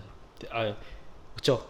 개혁교회의 대답이었어요. 다중우주 논변에 대처하는 개혁교회의 대답이 이제 지난학기 전도사님이 썼던 소논문입니다. 두 번째는 자연의 신학이에요. 핵심은 전통 교리들은 현대 과학에 맞추어서 재해석해야 된다는 거죠. 여기서 확실한 것은 이제 과학적 이론이 절대로 이제 절대적인 게 아니기 때문에 더 좋은 이론이 등장하면 언제든지 폐기되고 긍정하는 겁니다. 과학이 완전한 것이 아니다라는 걸 전제하고서 시작하는 거예요. 절대 과학이 완전한 게 아니다! 라고 이야기하는 겁니다. 그래서 하나님과 자연, 그리고 자연과 인간, 이 관계에 대해서 맞춰서 연구가 진행돼요. 그래서 독립관점이 해결하지 못하는 하나님과 자연 간의 관계를 설명할 수 있고요. 그리고 또 환경윤리에 그래서 더 포커스가 됩니다. 그래서 말만, 또 이 자연의 신학 분야는 말만 이제 막 뭐 과학, 막 신학 뭐 이렇게 분야 그러지 않아요. 진짜 실험을 합니다, 얘네들은. 그래서 현대과학의 집합체예요. 그래서 양자역학, 뭐 현대우주론, 뭐 비평형 연력학, 뭐 카오스 복잡계 등등 진짜 모든 이론들을 다 돌려가지고 하나님의 행동을 찾아내요. 뭐 솔직히 연구 결과들을 보면 대단합니다, 진짜. 가장 간단하게 하나님이 하셨어 라는 그거 있잖아요. 근데 이제 이 사람들이 궁금한 건 거야. 하나님이 어떻게 하셨는데? 이걸 물어보는 거예요. 그래서 내가 한 게 아니라 하나님이 한 거야 라고 했을 때, 그러면 그 하나님이 내린 부분이 정확히 어디서부터 어딘가지, 이걸 지금 물어보는 거예요, 얘네들은. 그래서 어느 지점에서 분자 구조에서 하나님이 영향을 미쳤나? 원자에서 하나님이 미쳤나? 이런 걸 막 다 자세하게 까져서 들어갑니다. 재밌어요, 되게. 자, 마지막 체계적 융합은 생략하겠습니다. 통합 관점의 장점은 가장 현대적이에요. 가장 과거에 얽매이지 않고 합리적으로 우리가 판단하고 바라볼 수 있습니다. 그래서 하나님께서 일하신다는 디바인 액션은 이 통합적 관점의 이제 자연의 신학 관점은 그 무신론적 진화론의 카운터입니다, 사실. 그래서 존재 가치가 있는 거예요. 그래서 또한 현대적이라는 것은 이제 그만큼 시대가 요구하는 바에 적합하다는 거고요. 그래서 굉장히 실천적이죠. 그래서 환경 관련 신학 분야가 여기서 제일 활발합니다. 그래서 단점으로는 굉장히 기괴해 보여요, 사실. 과학과 신학을 이렇게 융합을 해버리니까 마치 이제 우리가 처음에 트랜스 휴머니즘 본 것처럼 굉장히 어떻게 보면 기계 사람을 본 것처럼 굉장히 섬뜩하고 좀 기괴합니다, 사실 신학 자체가. 또한 이제 접근 벽이 너무 높아요. 두 개를 다 할 줄 알아야 되기 때문에 둘 다 학위가 있거나 많이 알고 있어야 됩니다. 실제로 폴킴혼, 뭐 바버, 피콕 모두 양쪽 분야에서 학위가 있어요. 폴킴혼은 양자역학을 좀 공부한 친구들은 알겠는데 그 딜렉의 제자예요. 딜렉 밑에서 박사학위를 받았고요. 딜렉의 박사학위를 받은 상태로 이제 신학 박사까지 따는 진짜 최고의 석학이죠. 어쨌든 그래서 아무나 못합니다, 사실 이쪽 분야는. 그래서 이 네 가지의 관점들이 있어요. 자, 그러면 이제 마지막입니다. 우리가 어떻게 과학과 종교를 바라봐야 할까요? 그래서 우린 세 가지에 관하여 먼저 생각을 좀 해볼 필요가 있어요. 그래서 우리가 네 가지 관점을 봤어요. 먼저 갈등, 독립, 대화, 통합. 자, 그러면 우리가 21세기를 살아가면서 우리는 지금 21세기를 살아가잖아요. 지금까지 나왔던 그 얘기들은 전부 다 이제 우리의 전에 있었던 과거들의 이야기잖아요. 우리는 어떤 관점을 가져야 될까요? 첫 번째, 성경입니다. 여러분, 성경에 대해서 우리 다시 좀 생각을 해봐야 돼요. 성경 분명히 하나님 말씀입니다. 당연합니다. 전도사님이 설교에도 말했지만 성경은 하나님의 말씀이에요.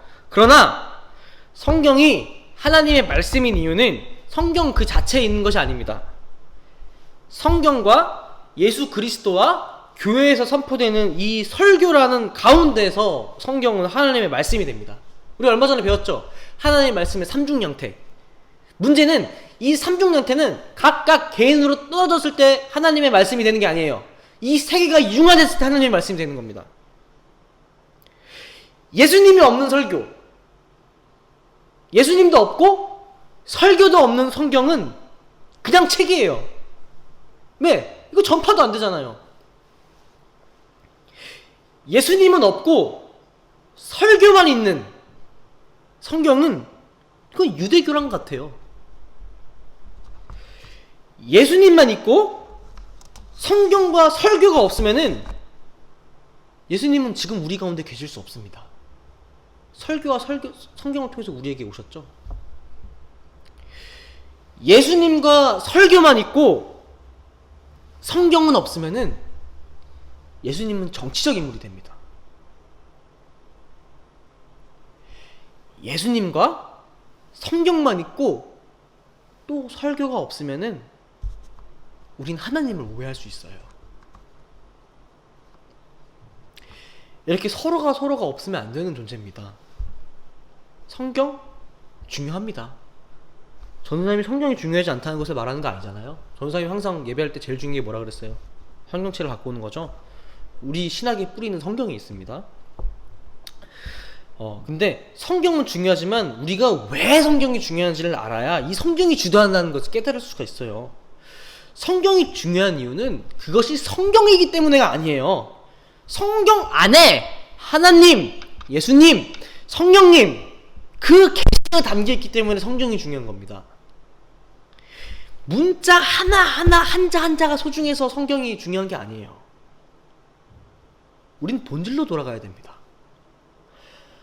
성경이 존재하는 이유에 대해서 우리는 다시금 제대로 확실히 생각을 해야 돼요. 왜 예수님께서는 안식일에 병자를 고치셨나요? 분명 성경에는 안식일에 죽는다고, 안식일에 일어나면 죽는다고 우린 이야기하잖아요. 그 당시에 성경에는 안식일에 일하면 죽는다. 우리 출애굽기에서 확인했었죠. 예수님은 왜 그렇게 행하셨죠? 그러면 예수님은 율법의 본질을 바라보고 계셨던 거예요. 안식일의 본질은 하나님의 인간에 대한 사랑이잖아요. 우리를 위한 날이었잖아요. 그래서 하나님은 그 여인을 치료하면서 그 여인을 위한, 그리고 하나님의 인간에 대한 사랑, 믿음, 이 두 가지를 모두 성취하신 겁니다. 완성시켰죠. 그래서 예수님께서는 멋있게 말씀하시죠. 내가 율법을 폐하러 온 게 아니라 율법을 완성시키러 왔다. 성경 역시 마찬가지입니다. 우리가 성경의 글자에 얽매여서 하나님의 뜻을 실현시키기에 예수님의 정신을 실천하게 방해가 된다면 우리는 그 예수님의 의미에 대해서 다시 한번 생각해보고 성경을 다시 한번 봐야 됩니다. 매달리면 안 됩니다. 두 번째, 창조에 관하여. 창조에 관하여도 우리 다시 생각을 해봐야 돼요. 하나님이 6일 동안 창조를 하시고 단 한 번도 창조하지 않으셨을까요? 자, 우리의 매일의 삶은 하나님의 사랑이자 창조 아니에요? 하나님께서 쉬신 일은 안식일이시지만 그 안식일마저 우리를 위한 사랑의 날이라고 한다면은 그 안식을 통해서 우리가 자유를 얻고 우리의 자유함 속에서 하나님의 역사를 느낀다면 그 역사는 새로운 하나님의 창조인 거예요. 하나님은 시기공이 아닙니다. 6일 만들어 놓고 너네 알아서 해 라고 세계를 던진 사람이 아니에요. 6일을 창조하고 아유 그래 6일 했으니까 쉬자 하고 뻗은 하나님이 아닙니다. 오히려 지금 이 순간에도 여러분들을 위해 일하고 계십니다. 하나님의 창조는 현재 진행형입니다. 여러분들이 사랑하는 누군가를 위해서 지켜보고 힘써 일하십니다. 여러분들도 창조되었고요. 창조할 거고요. 또 어른이 되어서는 누군가를 또 창조하겠죠. 그리고 그 창조된 새로운 영혼이 또 새로운 영혼을 창조할 거예요. 그리고 그 대대로 하나님을 전하겠죠. 우리 광진쌤 아들 전사님 작년에 유튜브였잖아요. 5세였어요. 5세. 근데 올해로 6세가 됐어요. 지훈이도 6년 전에 하나님으로부터 창조되었죠. 그리고 또 지훈이가 30살이 되었을 때 광진쌤한테 아버지 저 결혼할 거예요 막 하면서 또 누군가랑 만나서 결혼할 겁니다. 그래요. 이걸 온 지구 단위로 확대해 봅시다. 하나님은 지금 이 순간에도 누군가의 탄생을 도와주고 계세요. 누군가의 기도를 들어주고 계세요. 지금도 산부인과에서 누군가 태어나고 있겠죠. 그리고 그 태어나는 아기를 위해서 그 산모는 기도하고 있겠죠. 우리 아기 행복을 빌어주세요. 축복해주세요.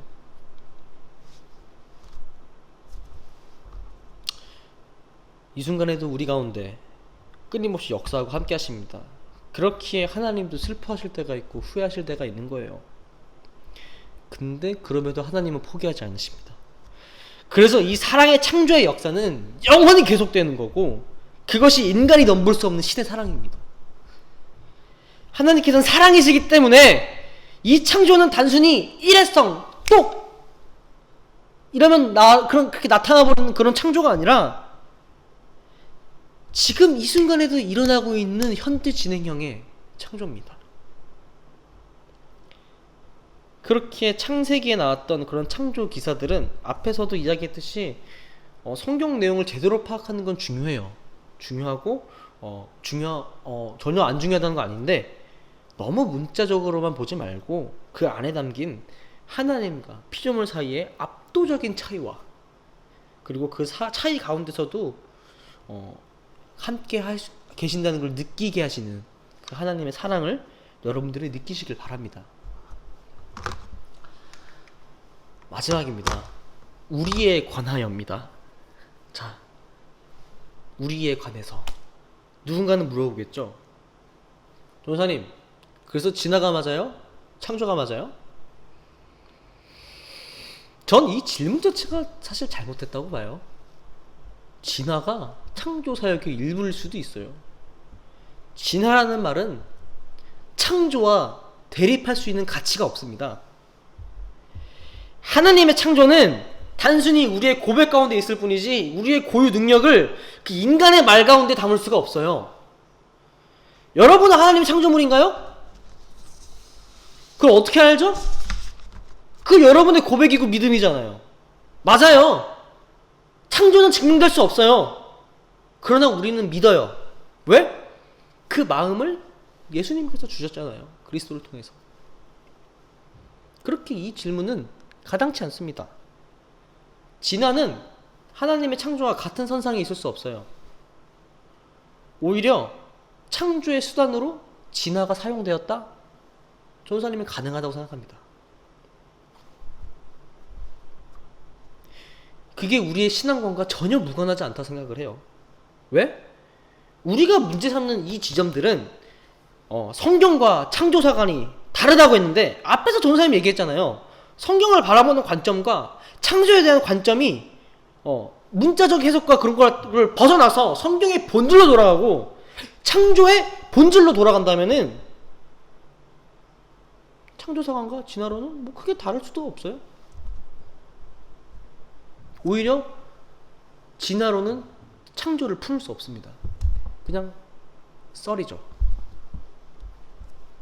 아직 진화론입니다. 왜냐면은 그 화석 구간들이 있어요. 아직 진화론도 과학에서는 정설이지만 완전히 뭐 물이 아래서 위에서 아래로 떨어진다고 확실하게 볼 수 없는 이유들도 있어요. 그렇기 때문에 이제 진화론이 아직까지도 비판을 받고 있고 완성되지 않는 이론이라고, 미완의 이론이라고 평가받는 이유는 그것 때문입니다. 중간중간 해결하지 못한 지점들이 있기 때문에 아직도 진화설로 남아 있습니다, 사실. 근데 어쨌든 전 진화도 충분히 상관없다고 봐요. 그것이 직접적으로 창조론과 부딪히냐? 아니요. 창조론이 더 위인데요. 무슨 소리 하는 거예요?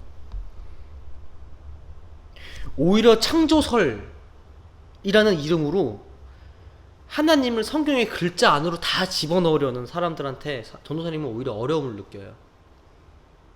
왜? 하나님을 인간의 문자 안에 다 담으려고 하나요? 하나님은 성경 밖에도 계신데 왜 성경 안에 계신 하나님만 이야기하려고 하나요? 왜 하나님은 그 성경 안에, 문자 안에만 가둬두는 건가요?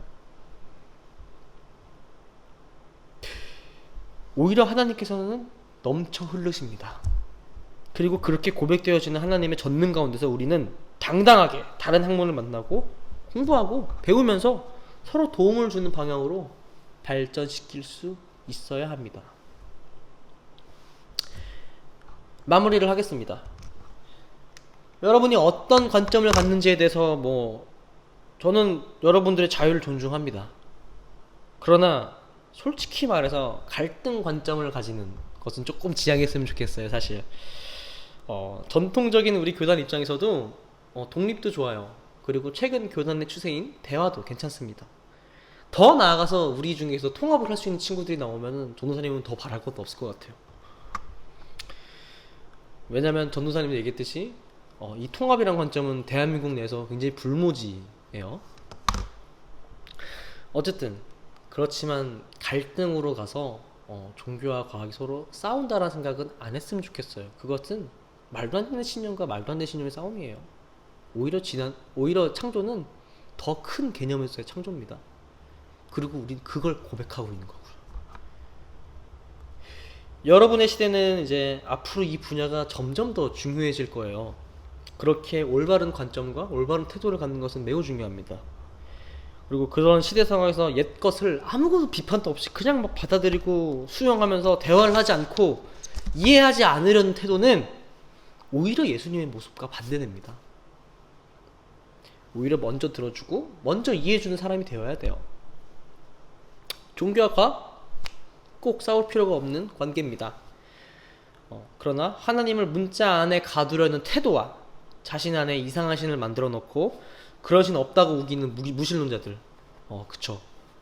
맨날 종교와 과학 싸움이 그렇게 크지가 않는데 커 보이는 이유는 무신론자들이 마치 자신들이 과학의 전부인 것마냥 떠들어서 그래요. 걔네들이 목소리가 너무 커서 그래요. 사실 그렇게 싸우지도 않습니다. 실제로 과학자들 중에서 신을 믿는 사람들이 굉장히 많아요. 물론 50%까지는 안 되지만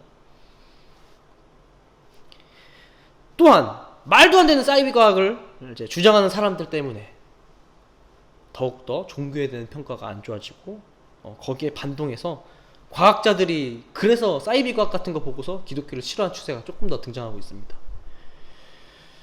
21세기 지성인이라면 특히 이 분야를 좋아하는 전도사님에게 신앙을 배우는 우리 학생들이라면 더욱더 과학을 종교라는 이름으로 배척하지 않고 오히려 그런 소소한 걸로 고민하는 것이 아니라 모든 과학적, 자연적 관점을 뛰어넘어서 하나님께서 역사하심을 고백할 수 있는 우리 청소년부가 되기를 기도하겠습니다.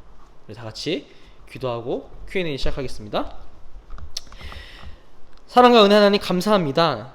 과학과 종교는 싸울 수밖에 없는가? 라는 주제로 우리 이야기를 나누어 보았습니다. 주님, 우리가 신앙생활을 하면서 여러 가지 고민들도 많고 생기는 그런 부딪히는 문제들이 많이 있습니다. 특히 우리가 기존에 알고 있던 세계와 너무나도 다른 현실들을 직면할 때는 우리는 고집 부릴 때도 있고 올바르지 않게 생각할 때도 주님 많습니다. 우리는 하나님에 대한 사랑을 고백하고 당신의 전능을 고백하는데 정말로 우리는 그 고백에 맞게 살고 있는 걸까요? 오히려 내가 생각하는 하나님으로 전락시키고 성경에 나타난 하나님이 아닌 성경책을 하나님으로 모시고 있지는 않았나요? 지금 우리 가운데 역사하시는 하나님, 우리의 마음을 바로잡아 주시고 우리가 새로운 환경과 세계관 속에서도 하나님을 잃지 않고 오히려 그곳에서 하나님을 더욱더 찬양할 수 있는 우리가 되게 하여 주시옵소서. 예수님의 이름으로 기도드립니다. 아멘. 자, 문제가 4개 들어왔는데 어렵지 않은 문제라서 금방금방 하고 마무리 짓겠습니다. 첫 번째, 과학과 종교는 언제부터 싸웠나요? 네, 실제로 대판 딱 붙은 거는 공식적으로는 갈릴레이 사건입니다. 그래서 그 갈릴레이 사건이 이제 왜냐하면 종교 이름으로 과학적 그 결과를 짓밟은 거기 때문에 요때부터 싸웠다고 이야기할 수 있어요. 공식적으로는. 물론 그 전에 또 싸우긴 했겠죠. 두 번째, 과학은 창조 기록과 상충되나요? 네, 앞에서 말씀드렸죠? 기록과는 상충됩니다. 기록과는 달라요. 근데 그걸 어떻게 바라보느냐의 문제인 거죠. 기록에는 6일 창조로 되어 있죠. 근데 참 아까 얘기 안 했는데 6일 날이잖아요. 근데 해와 달이 4일째 만들어졌어요.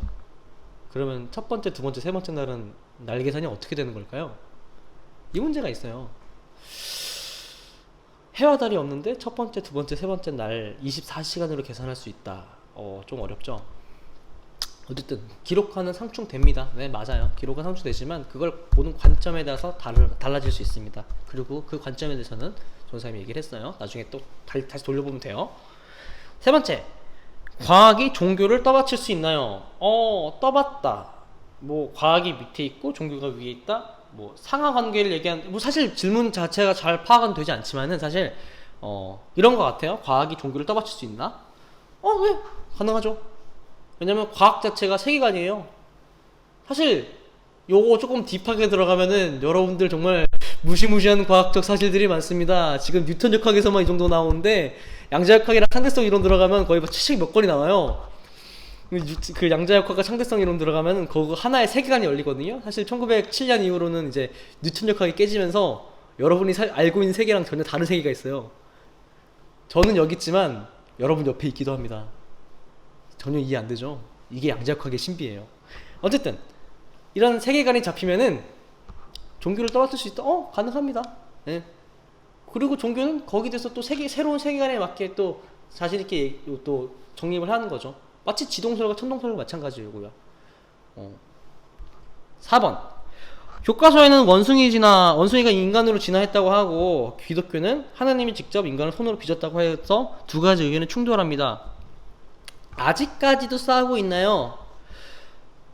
솔직히 말하면은 이거 아직까지도 서로 이거 6일 창조론이 맞아 빽 하는 쪽은 그 미국의 침례교 쪽이랑 우리나라 이상한 창조과학부 그리고 조금 보수적인 교단들밖에 없어요.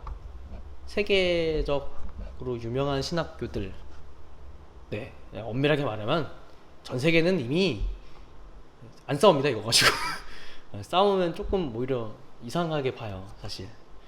그리고 오히려 지금 싸우는 문제는 아까서 얘기했듯이 두 번째 문제, 이신론 문제, 자유의지 가지고 지금 현대 학계는 싸우고 있어요. 학계는 자유의지가 맞다, 자유의지가 아니다 이거 가지고 지금 치고받고 있지. 이 진화 문제는 지금 이제 크게 중요하지 않습니다. 왜? 더 이상 뭐 얘기할 게 없거든요. 네. 그래서 진화 문제에 대해서는 왜냐하면 진화론 자체도 아직 완벽한 이론이 아니고요. 서로 발전하고 있기 때문에 그리고 어느 정도 이 발전한다 하더라도 어느 정도 많이 수용했어요 지금. 사실 뭐 가톨릭도 받아들여요 사실 진화론도. 그래서 가톨릭도 받아들이고 뭐 개신교도 다 받아들였죠. 다 받아들였는데 예, 지금 조금 아직 우리나라나 아니면 미국 같이 조금 보수적인 이제 교회단에서는 좀 안 받아들이는 경향이 좀 있죠. 어쨌든 아직까지도 싸우고 있다? 네, 아닙니다. 그러니까 다른 쪽에서 싸우고 있습니다. 진화론 가지고 싸우고 있진 않아요. 네, 오늘 특강 마치겠습니다. 특강이 길어졌는데 우리 긴 시간 동안 들어줘서 고맙고요. 솔직히 조금 지루하면 스킵해요. 알았죠? 이미 여기까지 온 이상 스킵 안 되겠지? 자, 아무튼 들어줘서 감사합니다. 우리 목요일날 가요. 빠이.